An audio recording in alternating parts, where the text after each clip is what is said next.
ಎಲ್ರಿಗೂ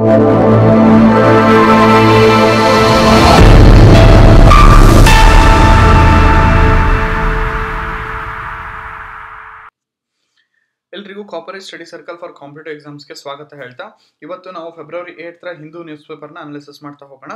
ಡಿಲೇ ಮಾಡೋದು ಬೇಡ. ಇವತ್ತು ನ್ಯೂಸ್ ಪೇಪರಲ್ಲಿ ಏನೇನಿತ್ತಪ್ಪ ಅಂತಂದರೆ, ಇದು ನೋಡಿ, ನಮ್ಮ GS3ಗೆ ಎನ್ವಿರಾನ್ಮೆಂಟಲ್ ಪೊಲ್ಯೂಷನ್ ಮತ್ತು ಡಿಗ್ರೇಡೇಷನ್ ಅನ್ನೋ ಟಾಪಿಕ್ ತುಂಬ ರೆಲೆವೆಂಟ್ ಆದಂಥ ಆರ್ಟಿಕಲ್.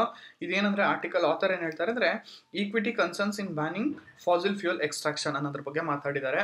ಅಂದರೆ ನಡೀತಾ ಇರೋ ಕ್ಲೈಮೇಟ್ ಚೇಂಜು, ಅದಾದಮೇಲೆ Paris action, climate action plan, ಆಮೇಲೆ ಇತ್ತೀಚೆಗೆ ದುಬೈಯಲ್ಲಿ ನಡೆದಂಥ COP, ಇದ್ರ ಬಗ್ಗೆ ಎಲ್ಲ, ಆಮೇಲೆ ಕೋಲು, ಫಾಸಿಲ್ ಫ್ಯೂಲು, ಡೆವಲಪ್ ನೇಷನ್ಸ್, ಇದ್ರ ಬಗ್ಗೆ ಮಾತಾಡ್ತಾ ಇದ್ದಾರೆ.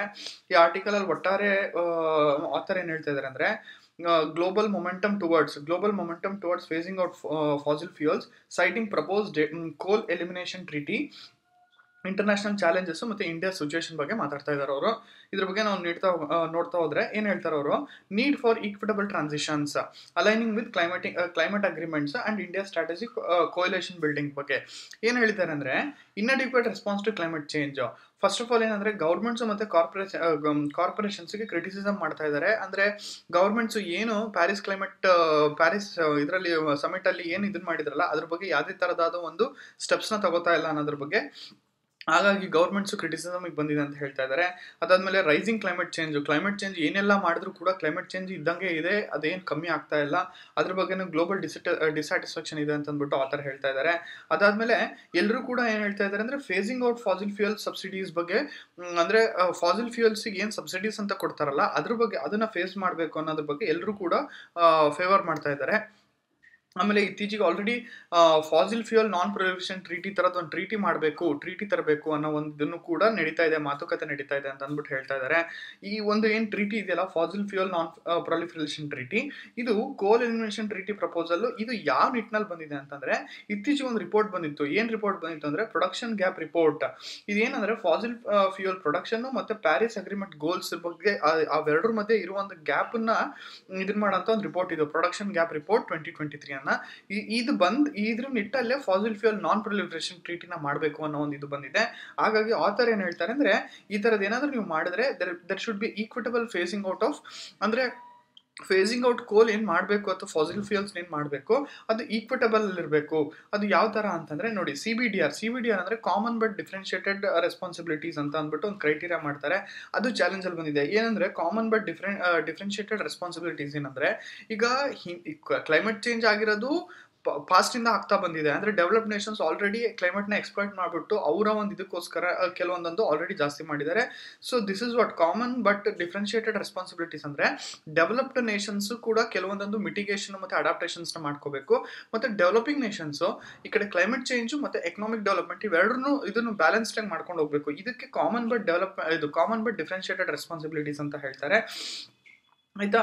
ಆದರೆ ಕೆಲವು ಕಂಟ್ರೀಸ್ಗಳು ಇನ್ನೂ there are heavily dependent on fossil fuels. ತುಂಬಾ ನೀವು ಸೌತ್ ಆಫ್ರಿಕಾದಲ್ಲಿ ಆಫ್ರಿಕನ್ ಕಾಂಟಿನೆಂಟಿಗೆ ಹೋದಾಗ, ನೈಜೀರಿಯಾ ಈ ಥರ ಮುಂತಾದ ದೇಶಗಳು ಇನ್ನೂ ಕೂಡ they are dependent on fossil fuels. ನೀವು ಒಮ್ಮೆಲೆ ಅದನ್ನು ತೆಗೆದುಬಿಡ್ರಿ, ಫಾಸಿಲ್ ಫ್ಯೂಲ್ಸ್ ತೆಗೆದು ರಿನ್ಯೂವಬಲ್ ಎನರ್ಜಿ ಬಂದುಬಿಡ್ರಿ ಅಂತಂದರೆ ಅವ್ರಿಗೆ ಕಷ್ಟ ಆಗುತ್ತೆ ಅಂತ ಹೇಳ್ತಾ ಇದ್ದಾರೆ. ಅದಾದಮೇಲೆ ಈಗ ಆಲ್ರೆಡಿ ಆಮೇಲೆ ಏನಂತಂದರೆ, ಕೆಲವೊಂದರೆ ಈಗ ಅಮೇರಿಕಾ ಆಗಿರ್ಬೋದು, ಕೆನಡಾ, ಆಸ್ಟ್ರೇಲಿಯಾ, ಇವರೆಲ್ಲ ಡೆವಲಪ್ ನೇಷನ್ಸು. ಇವರಿಗೆ ಎಕಾನಮಿಗೆ ಡೈವರ್ಸ್ಡ್ ಸೋರ್ಸ್ ಆಫ್ ಇನ್ಕಮ್ ಇದಾವೆ, ಅಂದರೆ ಅವ್ರ ಗೌರ್ಮೆಂಟ್ಗಳಿಗೆ. ಸೊ ಅವರು ಬೇರೆ ಥರ ಮಾತಾಡ್ತಾರೆ. ಅದೇ ಇವರು ಕೆಲವರು ಸೌತ್ ಆಫ್ರಿಕಾ ಅಂಥ ಕಂಟ್ರಿಗಳಲ್ಲಿ ಏನಂತಂದರೆ, ಇನ್ನೂ they are still dependent on fossil fuels. Okay, ಇನ್ನು ಇಂಟರ್ನ್ಯಾಷನಲ್ ಲಾ ಮತ್ತು ಫಾಸಿಲ್ ಫ್ಯೂಯಲ್ ಬಗ್ಗೆ ಹೇಳೋದಾದರೆ, ಆ್ಯಕ್ಚುಲಾಗಿ ಏನು ಹೇಳ್ತಾರೆ, international law on fossil fuel states there is right to use natural resources. ಇದನ್ನು ಲಾ ಪ್ರಕಾರ ಹೇಳೋದಾದರೆ ಎಕನಾಮಿಕ್ ಡೆವಲಪ್ಮೆಂಟ್ ಮಾಡ್ಕೋಬೋದು. ಬಟ್ ಏನು ಹೇಳುತ್ತೆ ಅಂದರೆ, ಒಂದೇ ಏನು ಹೇಳ್ತಾರೆ, avoid harm to other states ಅಂತಂದರೆ ನೈಬರಿಂಗ್ ಸ್ಟೇಟ್ಸು, ಟ್ರಾನ್ಸ್ಬೌಂಡ್ರಿ ಸ್ಟೇಟ್ಸು, ಈ ಥರದ್ದು ಏನು ಪಕ್ಕ ಕಂಟ್ರಿಗಳಿರುತ್ತಲ್ಲ, ಆ ಥರ ಒಂದು ಇದಕ್ಕೆ ಹಾನಿ ಮಾಡಬೇಡ್ರಿ ಅಂತ ಅಂದ್ಬಿಟ್ಟು ಇಂಟರ್ನ್ಯಾಷನಲ್ ಹೇಳುತ್ತೆ. ಡ್ಯೂಟಿ ಟು ಪ್ರಿವೆಂಟ್ ಹಾರ್ಮ್, ಅದೇ ಟ್ರಾನ್ಸ್ಬೌಂಡ್ರಿ ಕಾನ್ಸಿಕ್ವೆನ್ಸಸ್ ಆಗಬಾರ್ದು ಅಂತ. ಅದಾದಮೇಲೆ ಗ್ಲೋಬಲ್ ಎನ್ವಿರಾನ್ಮೆಂಟ್ ಇಂಪ್ಯಾಕ್ಟ್ ಆ್ಯಂಡ್ ಇತ್ತೀಚೆಗೆ ಎಲ್ಲರೂ ಏನು ಮಾಡ್ತಾ ಇದ್ದಾರೆ ಅಂತಂದರೆ, ಎಲ್ಲರೂ ಗ್ಲೋಬಲ್ ಎನ್ವಿರಾನ್ಮೆಂಟ್ ಇಂಪ್ಯಾಕ್ಟ್ ಮತ್ತು ಹ್ಯೂಮನ್ ರೈಟ್ಸ್ ಕನ್ಸರ್ನ್ ಬಗ್ಗೆ ಮಾತಾಡೋಕ್ಕೆ ಶುರು ಮಾಡಿದ್ದಾರೆ. ಆದರೆ ಲಾ ಹೇಳೋದು ಪಕ್ಕದ ಸ್ಟೇಟ್ಗಳಿಗೆ ಹಾನಿ ಮಾಡಬೇಡ್ರಿ, but it is the right to use natural ರಿಸೋರ್ಸಸ್ನ ಎಕ್ಸ್ಪೆಕ್ಟ್ ಮಾಡ್ಬೋದು ಅನ್ನೋ ಇಂಟರ್ನ್ಯಾಷನಲ್ ಲಾಲಲ್ಲೇ ಇದೆ. ಇನ್ನು ಇಂಡಿಯನ್ ಸಿಚುವೇಶನ್ ಬಗ್ಗೆ ಏನು ಹೇಳ್ತಾರೆ ಅಂತಂದರೆ, ನಮ್ಮ ಇಂಡಿಯನ್ ಸಿಚುವೇಶನ್ ಕೂಡ ನಮ್ಮಲ್ಲಿ ಇನ್ನೂ ಪವರ್ ಸೆಕ್ಟರಲ್ಲಿ ಫಾಸಿಲ್ ಫ್ಯೂಯಲೇ ಡಾಮಿನೇಟ್ ಮಾಡ್ತಾ ಇರೋದು. ನಾವು ಏನೇನು ರಿನ್ಯೂವಬಲ್ ಎನರ್ಜಿ ಈ ಥರದನ್ನೆಲ್ಲ ತೊಗೊಂಬಂದ್ರು ಕೂಡ ನಾವು ಇನ್ನೂ still dependent on fossil fuel, which is dominating sector. ನಾವೀಗ ಸದ್ಯಕ್ಕೆ ಫಾಸಿಲ್ ಫ್ಯೂಯಲ್ನ ಫೇಸ್ ಔಟ್ ಮಾಡಿಬಿಟ್ವಿ ಅಂತಂದ್ರೆ ಆಲ್ರೆಡಿ ಇಂಡಿಯಾದಲ್ಲಿ ಅನ್ಎಂಪ್ಲಾಯ್ಮೆಂಟ್ ತುಂಬಾನೇ ಜಾಸ್ತಿ ಆಗ್ತಾ ಇದೆ. ಅದರ ನಿಟ್ಟಿನಲ್ಲಿ ಇದು ಕೂಡ ಒಂದು ಇದಾಗುತ್ತೆ. ಬಟ್ ಅವ್ರು ಏನ್ ಹೇಳ್ತಾ ಇದಾರೆ ಅಂದ್ರೆ ಅನ್ಎಂಪ್ಲಾಯ್ಮೆಂಟ್ ಇದೆ, ಆದ್ರೆ ಅದು it needs a transition support ಕೂಡ ಬೇಕು. ಈ ತರದೊಂದು ನಾವು ರಿನ್ಯೂವಬಲ್ ಎನರ್ಜಿ ಕಡೆ ಟ್ರಾನ್ಸಿಟ್ ಮಾಡಿದ್ರೆ ನಮಗೆ ಅದಕ್ಕೆ ತಕ್ಕಂತ ಒಂದು ಸಪೋರ್ಟ್ ಬೇಕು. ನಮ್ಮ ದೇಶಕ್ಕೂ ಒಂದು ಎಕಾನಮಿ ಬಿಲ್ಡ್ ಆಗಕ್ಕೆ ಬೇರೆ ಬೇರೆ ತರದ ಡೈವರ್ಸಿಫೈಡ್ ಇನ್ಕಮ್ ಮಾಡಬೇಕು ಅಂತ ಅಂದ್ಬಿಟ್ಟು ಹೇಳ್ತಾ ಇದ್ದಾರೆ. ಆಮೇಲೆ ಪ್ಯಾರಿಸ್ ಅಗ್ರಿಮೆಂಟ್ ಕೆರೋಸಿನ್ ಸಬ್ಸಿಡಿ ಬಗ್ಗೆ ಕ್ರಿಟಿಸಿಸಮ್ ಮಾಡುತ್ತೆ ಅಂತ ಹೇಳ್ತಾ ಇದ್ದಾರೆ. So Indian response and coalition building ಯಾವ ತರ ಮಾಡ್ಕೋಬೇಕು, ಇಂಡಿಯಾದವ್ರು ಏನ್ ಮಾಡ್ಬೇಕು ಅಂತಂದ್ರೆ ಇತ್ತೀಚೆಗೆ COP26 ಅಲ್ಲೂ ಕೂಡ ಇಂಡಿಯಾ ಏನ್ ಹೇಳಿದೆ ಅಂದ್ರೆ we shall make facing down instead of facing out. ಒಂದೇ ಸತಿ ತೆಗೆದಾಕೋದ್ರ ಬದಲಿ ಇರೋದನ್ನ ಕಮ್ಮಿ ಮಾಡ್ತಾ ಹೋಗೋಣ ಅಂತ ಇಂಡಿಯಾ ಮಾತಾಡಿದೆ. ಅದನ್ನು ಇಂಡಿಯಾ ಇದೇ ತರದ ನಮ್ಮ ಲೈಕ್ ಮೈಂಡೆಡ್ ಕಂಟ್ರೀಸ್ ಇದೆಯಲ್ಲ ಅಂತದ್ರ ಜೊತೆ ಕೊಯ್ಲೇಷನ್ ಮಾಡ್ಕೊಂಡ್ಬಿಟ್ಟು ಈ ತರದೊಂದು ಪ್ರಪೋಸಲ್ಸ್ ನ ಇಡ್ತಾ ಬರಬೇಕು ಗ್ಲೋಬಲ್ ಫೋರಮ್ ಅಲ್ಲಿ ಅಂತ ಆತರ ಹೇಳ್ತಾರೆ. ಆಮೇಲೆ ಡೆವಲಪ್ ನೇಷನ್ಸ್ ಏನ್ ಹೇಳ್ತಾರಲ್ಲ ಅವರಿಗೆ ಆಪೋಸ್ ಅಂದ್ರೆ ಈ ತರ ಒಂದು ಕೊಯ್ಲೇಷನ್ ಬಿಲ್ಡ್ ಮಾಡ್ಕೊಂಡು ವಿ ಶುಡ್ ಆಪೋಸ್ ಡೆವಲಪ್ ನೇಷನ್ಸ್ ಅಂತ ಅಂದ್ಬಿಟ್ಟು ಆ ತರ ಹೇಳ್ತಾ ಇದ್ದಾರೆ. ಇದು ತುಂಬಾನೇ ಇಂಪಾರ್ಟೆಂಟ್ ಒಂದು ಒಪಿನಿಯನ್ ಇದು ಅವರು ಇದನ್ನ ಮಾಡಿರೋದು. ಇದಾದ್ಮೇಲೆ ನಿಮಗೆ ಎಲ್ರಿಗೂ ರೀಸೆಂಟ್ ಗೊತ್ತಿದೆ ಇಂಟರ್ ಬಜೆಟ್ ಅಂತ ಬಂತು. ಅದ್ರ ಬೇಸ್ ನಲ್ಲಿ ಇದು GS3 ಇಂಡಿಯನ್ ಎಕಾನಮಿಯ ಗವರ್ಮೆಂಟ್ ಬಜೆಟಿಂಗ್ ಇದರಲ್ಲಿ ತುಂಬಾ ರಿಲೆವೆಂಟ್ ಆಗುತ್ತೆ. Road map for fiscal consolidation, ಯಾವ ತರ ಫಿಸ್ಕಲ್ ಕನ್ಸಾಲಿಡೇಷನ್ ನಿಮಗೆ ಎಲ್ರಿಗೂ ಗೊತ್ತು. ಇಂಟರ್ನ್ ಬಜೆಟ್ ಬಂದ್ಮೇಲೆ ಕ್ಯಾಪಿಟಲ್ ಎಕ್ಸ್ಪೆಂಡಿಚರ್ ಬಗ್ಗೆ ಮಾತಾಡ್ತಾ ಇದ್ದಾರೆ ಇಂಟರ್ಮ್ ಬಜೆಟ್ ಅಲ್ಲಿ. ಅದಾದ್ರ ಜೊತೆಗೆ ಫಿಸ್ಕಲ್ ಕನ್ಸಾಲಿಡೇಷನ್ ಮಾಡಬೇಕು ಅನ್ನೋದ್ರ ಬಗ್ಗೆನೂ ಮಾತಾಡಿದ್ದಾರೆ. ಆ ನಿಟ್ಟಲ್ಲಿ ಈ ಆರ್ಟಿಕಲ್ ತುಂಬಾ ಹೆಲ್ಪ್ ಆಗುತ್ತೆ. ಇದ್ರಲ್ಲಿ ಏನ್ ಹೇಳಿದ್ದಾರೆ ಅಂತಂದ್ರೆ ನೋಡಿ, ಅವರು ಟ್ಯಾಕ್ಸ್ ರೇಟ್ ಸ್ಟೆಬಿಲಿಟಿ ಬಗ್ಗೆ ಮಾತಾಡಿದ್ದಾರೆ. ಅದಾದ್ಮೇಲೆ ಇನ್ಕ್ರೀಸ್ ಕ್ಯಾಪಿಟಲ್ ಎಕ್ಸ್ಪೆಂಡಿಚರ್ ಬಗ್ಗೆನೂ ಮಾತಾಡಿದ್ದಾರೆ. ಫಿಸ್ಕಲ್ ಕನ್ಸಾಲಿಡೇಷನ್ ಫಿಸ್ಕಲ್ ಕರೆಕ್ಷನ್ ಹೆಂಗ್ ಮಾಡಬಹುದು ಅಂತಾನು ಕೂಡ ಹೇಳಿದ್ದಾರೆ. ಅವ್ರು ಏನ್ ಹೇಳ್ತಿದ್ದಾರೆ, there are challenges in capital expenditure. ಏನು ಅಂತಂದ್ರೆ ನಾವು ಕ್ಯಾಪಿಟಲ್ ಎಕ್ಸ್ಪೆಂಡಿಚರ್ ಬರೀ 11.1% ಇದನ್ನ ಮಾಡಿದ್ದೇವೆ. ಅದು which will it should convert into 16.9% higher growth ರೇಟಿಗೆ ಆಗಬೇಕು ಅಂತ ಹೇಳ್ತಾ ಇದ್ದಾರೆ. ಆದ್ರೆ ದೇರ್ ಆರ್ ಚಾಲೆಂಜಸ್ ಇನ್ ಏನು ಅಂತಂದ್ರೆ ಬಜೆಟ್ ಮಾಡಿದಷ್ಟು ಕ್ಯಾಪಿಟಲ್ ಎಕ್ಸ್ಪೆಂಡಿಚರ್ ಅಲ್ಲಿ ಆಗಿಲ್ಲ. 17% ಕ್ಯಾಪಿಟಲ್ ಎಕ್ಸ್ಪೆಂಡಿಚರ್ ಮಾಡಿದ್ದಾರೆ, but this is only showing 7% real GDP growth ಅಂತ ಹೇಳ್ತಾ ಇದ್ದಾರೆ. ಸೊ ಫಿಸ್ಕಲ್ ಡೆಫಿಸಿಟ್ ಟಾರ್ಗೆಟ್ ಏನ್ ಹೇಳ್ತಾ ಇದ್ದಾರೆ, ಎಕ್ಸ್ಪೆಕ್ಟೆಡ್ ಟು ಡಿಕ್ರೀಸ್ ಅಂದ್ರೆ ಫಿಸ್ಕಲ್ ಡೆಫಿಸಿಟ್ ಟಾರ್ಗೆಟ್ ಅಂತೂ ಡಿಕ್ರೀಸ್ ಮಾಡಕ್ಕೆ ಇದನ್ನ ಮಾಡಿದ್ದಾರೆ. ಆದ್ರೆ ನಾವೇನ್ ಮಾಡ್ಬೇಕು, ಇಂಡಿಯಾದವ್ರು ಏನ್ ಮಾಡ್ಬೇಕಂದ್ರೆ target 3% of GDP and 6% of GDP combined ಅಂದ್ರೆ ಯಾವ್ದು ಯೂನಿಯನ್ ಮತ್ತೆ ಸ್ಟೇಟ್ ಎರಡೂ ಸೇರಿಸ್ಕೊಂಡ್ಬಿಟ್ಟು ನಾವು 6% ಆಫ್ GDP ಗೆ ಫಿಸ್ಕಲ್ ಟಾರ್ಗೆಟ್ ನ ತರಬೇಕು ಅಂತ ಅಂದ್ಬಿಟ್ಟು ಆ ತರ ಹೇಳಿದ್ದಾರೆ. ಇದರಿಂದ inflation and long term fiscal goals ಹೆಂಗ್ ಇಡಬೇಕು ಅಂತಂದ್ರೆ ನಾವು 6% GDP ಗೆ ಇದನ್ನ ಮಾಡಿದ್ರೆ ಇನ್ಫ್ಲೇಷನ್ ಜಾಸ್ತಿ ಆಗೋ ಚಾನ್ಸಸ್ ಇರುತ್ತೆ. ಅದಕ್ಕೆ ಅಷ್ಟು ಇಡಬಾರ್ದು, ಗೋಲ್ ಓನ್ಲಿ 3% ಇರಬೇಕು ಫಿಸ್ಕಲ್ ಟಾರ್ಗೆಟ್ಗೆ ಅಂತ ಅಂದ್ಬಿಟ್ಟು ಆತರು ತುಂಬಾ ಚೆನ್ನಾಗಿ ಇದರಲ್ಲಿ ಹೇಳಿದ್ದಾರೆ, ಯಾವ ತರ ಎಷ್ಟು ಇಡಬೇಕು ಅಂತ ಅಂದ್ಬಿಟ್ಟು ಹೇಳಿದ್ದಾರೆ. ಓಕೆ, ಇದನ್ನ ಹೇಳ್ತಾ ನೆಕ್ಸ್ಟ್ ಆರ್ಟಿಕಲ್ಸ್ ಅಂತ ಬಂದ್ರೆ ಇದು ರೀಸೆಂಟ್ ಆಗಿ ನಿಮ್ಗೆಲ್ರಿಗೂ ಗೊತ್ತಿರ್ಬೋದು, ಉತ್ತರಾಖಂಡ್ ಅಲ್ಲಿ ಇದನ್ನ ಮಾಡಿದ್ರು ಇತ್ತೀಚೆಗೆ ಸಿವಿಲ್ UCC ನ ಇದನ್ನ ಮಾಡಿದ್ರು. ನಿಮಗೆ ಅದನ್ನ ನಾನು ಎಕ್ಸ್ಪ್ಲೇನ್ ಕೂಡ ಮಾಡಿದ್ದೆ. ಓಕೆ, ಆ ಬೇಸಿಸ್ ಮೇಲೆ ಇದು ಏನಂತಂದ್ರೆ strike A fine balance have A just civil code ಅನ್ನೋದ್ರ ಬಗ್ಗೆ ಒಂದೇನಂದ್ರೆ ಇದು ಇಂಡಿಯನ್ ಕಾನ್ಸ್ಟಿಟ್ಯೂಷನ್ ಗೆ ಸಂಬಂಧಪಟ್ಟಿದ್ದು. ಇಲ್ಲಿ ಏನಂದ್ರೆ ಲಾ ಕಮಿಷನ್ ನ role in implementing a culturally sensitivable uniform civil code in India. ಅಂದ್ರೆ ಲಾ ಕಮಿಷನ್ ನ ರೋಲ್ ಏನು ಒಂದು ಸೆನ್ಸಿಟಬಲ್ ಇದನ್ನ ಮಾಡಕ್ಕೆ ಅಂತ ಅಂದ್ಬಿಟ್ಟು ಈ ಆರ್ಟಿಕಲ್ ತುಂಬಾ ಚೆನ್ನಾಗಿದೆ. ಇದು ತುಂಬಾ ಫ್ಯಾಕ್ಚುಯಲ್ ಆಗಿದೆ, ಆದ್ರೂ ಹೇಳ್ತಾ ಹೋಗ್ತೀನಿ ನೋಡಿ. UCC ಅವ್ರು ಏನ್ ಹೇಳ್ತಾ ಇದ್ರೆ ಲಾ ಕಮಿಷನ್ ಏನ್ ಮಾಡ್ಬೇಕು, ಒಟ್ಟಾರೆ UCC ನ ತರದ್ರ ಬದಲಿ they should eliminate practices inconsistence. ಯಾವೊಂದು ಲಾ ಅಂದ್ರೆ ಹಿಂದೂ ಲಾ ಆಗಿರ್ಬೋದು, ಮುಸ್ಲಿಮ್ಸ್ ಲಾ ಆಗಿರ್ಬೋದು, ರಿಲಿಜನ್ಸ್ ಸಂಬಂಧಪಟ್ಟಂತ ಲಾ ಅಲ್ಲಿ ಅದನ್ನು ಒಟ್ಟಾರೆಯಾಗಿ ತೆಗೆದಾಕಿ ಒಂದು ಲಾ ತರದ್ರ ಬದಲಿ ನೀವು ಆ ಒಂದು ಪರ್ಟಿಕ್ಯುಲರ್ ಲಾಗಳಲ್ಲಿ ಏನೇನು ಇನ್ಕನ್ಸಿಸ್ಟೆನ್ಸಿ ಇದೆಯಲ್ಲ ಅದನ್ನಷ್ಟೇ ತೆಗೆದಾಕಿ ಅಂತ ಅಂದ್ಬಿಟ್ಟು ಹೇಳ್ತಾ ಇದ್ದಾರೆ. ಅದಾದ್ಮೇಲೆ ಅಟಾನಮಿ ಮತ್ತೆ ಅಥಾರಿಟಿ ಬಗ್ಗೆ ಹೇಳ್ತಾ ಇದ್ದಾರೆ. ಅಟಾನಮಿ ಅಂದ್ರೆ ಇದರಲ್ಲಿ ಪರ್ಸನಲ್ ಅಟಾನಮಿ ಮತ್ತೆ ಕಲ್ಚರಲ್ ಅಥಾರಿಟಿ ಬಗ್ಗೆ ಮಾತಾಡಿದ್ದಾರೆ ಅವರು. ನೆಕ್ಸ್ಟ್ ರಿಲಿಜಿಯಸ್ ಐಡೆಂಟಿಟಿ ಮತ್ತೆ ಪರ್ಸನಲ್ ಲಾಸ್, ಯಾವ ತರ ರಿಲಿಜಿಯಸ್ ಐಡೆಂಟಿಟಿ ಮತ್ತೆ ಪರ್ಸನಲ್ ಲಾಸ್ ಒಂದಕ್ಕೊಂದು ಇದಾಗ್ತಾ ಹೋಗುತ್ತೆ, ಇಂಟರ್ಟ್ವಿನ್ ಆಗ್ತಾ ಹೋಗುತ್ತೆ ಅಂತ ಹೇಳಿದ್ದಾರೆ.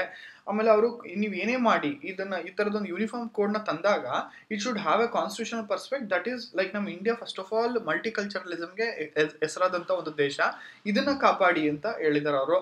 ಅದಾದ್ಮೇಲೆ ನೋಡಿ ಇಲ್ಲಿ ಹೇಳಿದ್ದಾರೆ ಈಕ್ವಾಲಿಟಿ, ನಾವು ಈಕ್ವಾಲಿಟಿ ಓವರ್ ಯೂನಿಫಾರ್ಮಿಟಿ. ಈ ಯೂನಿಫಾರ್ಮಿಟಿ ತರದ್ರ ಬದಲಿ you bring about equality. Even constitution ಕೂಡ ಈಕ್ವಾಲಿಟಿ ಬಗ್ಗೆನೇ ಜಾಸ್ತಿ ಹೊತ್ತು ಕೊಡುತ್ತೆ ಯಾವಾಗಲೂ.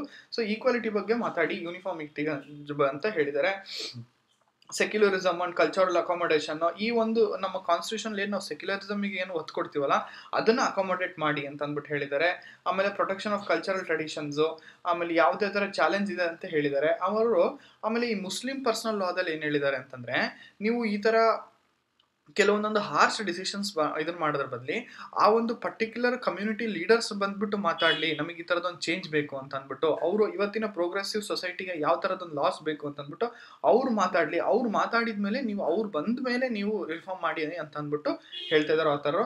ಒಟ್ಟಾರೆ ಅವ್ರು ಏನಂದ್ರೆ ಕಾನ್ಸ್ಟಿಟ್ಯೂಷನ್ ಬೆಂಚ್ ಮಾರ್ಕ್ಸಿನ ಒಂದು ಇದ್ರ ಮೇಲೆ ಫೈನ್ ಬ್ಯಾಲೆನ್ಸ್ ಮಾಡ್ತಾ ಹೋಗಿ ಅಂತ ಅಂದ್ಬಿಟ್ಟು ಈ ಆರ್ಟಿಕಲ್ ಅಲ್ಲಿ ಹೇಳಿದ್ದಾರೆ. ನೀವು ಇದನ್ನ ಓದಿದ್ರೆ ನಿಮಗೆ ತುಂಬಾ ಚೆನ್ನಾಗಿ ಗೊತ್ತಾಗುತ್ತೆ ಇದೇನು ಅಂತ. ಈಗ ಓಕೆ, ಇದಿಷ್ಟು ಹೇಳ್ತಾ ಇನ್ನು ಪ್ರಿಲಿಮ್ಸಿಗೆ ಹೆಲ್ಪ್ ಆಗುವಂಥದ್ದು ಇದು ಒಂದು ತೆಲಂಗಾಣದ ನಲ್ಗೊಂಡ ಅನ್ನೋ ಒಂದು ಇದರಲ್ಲಿ ಒಂದು ಇದು ಸಿಕ್ಕಿದೆ ಅಂದ್ರೆ ಲೈಟ್ ಕಂಬ ಸಿಕ್ಕಿದೆ. ಇದರಿಂದ ಏನ್ ಹೇಳ್ತಾ ಇದ್ದಾರೆ ಅಂತಂದ್ರೆ ಅವರು there is a link of trade. ಈತ ಒಂದು ಸುಮಾರು 390 ವರ್ಷದ ಹಿಂದೆನೇ ಟ್ರೇಡ್. ಇದು ಮುಂಚೆ ಈ ತರದೊಂದು ಕಂಬಗಳು ಗೋವಾದಲ್ಲಿ ಇರ್ತಾ ಇತ್ತು, ಅಂದ್ರೆ ಲೈಟ್ ಹೌಸ್ ಅಂತ ಏನ್ ಹೇಳ್ತಾ ಇದ್ವಿ. ಟ್ರಾವೆಲ್ ಇದನ್ನ ಮಾಡಬೇಕಾದ್ರೆ ಇದು ಒಂದು ಗುರ್ತಿಗೋಸ್ಕರ ಇದನ್ನ ಮಾಡ್ತಾ ಇದ್ರು. ಆ ತರದೊಂದು ಸಿಕ್ಕಿರೋದ್ರಿಂದ ಅಲ್ಲೂ ಕೂಡ ಇದಾಗ್ತಾ ಇತ್ತು, ಟ್ರೇಡ್ ಆಗ್ತಾ ಇತ್ತು ಅನ್ನೋ ಒಂದು ಇದನ್ನ ಇವರು ಇದನ್ನ ಮುಖಾಂತರ ಹೇಳಿದ್ದಾರೆ.